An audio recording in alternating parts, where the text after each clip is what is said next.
Opa, Đurđo! Jeli, Kirko, ajde ja tebe lepo da pitam.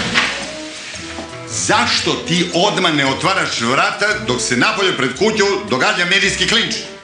Šta radiš ti ovde?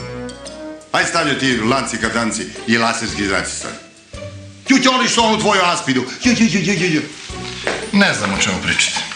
Znaš ti dobro o čega ja pričam? Sigurno si ju dovodi ovde da pravite orgulje. Kakve orgulje? Znaš ti dobro kakve orgulje? Ćirko, ja sam nju pročitao.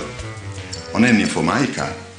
Hteli ste da kažete orgije? Dok je mačka na teren s diplomatski hor, ovde u kuću miševi kolo vode. Opa, Đurđo!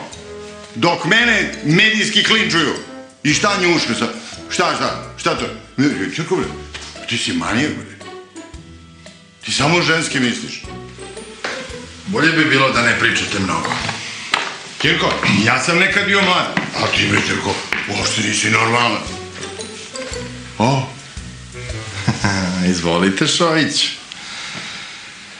Dobar dan, gospođice. Uđite. Kako ste? Sedite. Baš se sad Ćirka razgovarao o vama.